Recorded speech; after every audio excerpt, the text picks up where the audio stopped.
নদী তো আমাদের শহর অংশে আমরা যে প্রকল্পগুলো নিচ্ছি, এই প্রকল্পতে এই যে মৃতপ্রায় সুরমা নদীকে আমরা খনন বা যে কাজগুলো করা সেটা করা।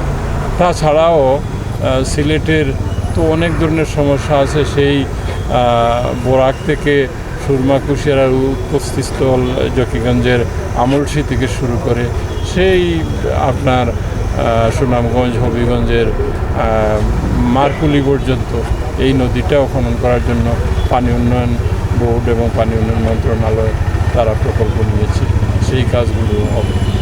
আমরা চাচ্ছি সিলেট যে 17 বছরে যে পিছিয়ে পড়েছি আমরা, সেই পিছিয়ে পড়া সিলেট বিভাগকে উন্নয়নের মূল স্রোতধারা নিয়ে আসা, এবং এর জন্য মাননীয় প্রধানমন্ত্রী অত্যন্ত আমাদের প্রতি সদয়। এই সমস্ত প্রকল্প, বিশেষ করে 6 লেন বলেন, রেলওয়ে ডাবল ট্র্যাক বলেন, অনেকগুলো প্রকল্প আমরা আশা করি বর্তমান সরকার কাজের গতি বৃদ্ধি করেছে, এবং আমরা এই পিছিয়ে পড়া সিলেটকে আমরা মূল স্রোতধারায় নিয়ে আসবো। ধন্যবাদ।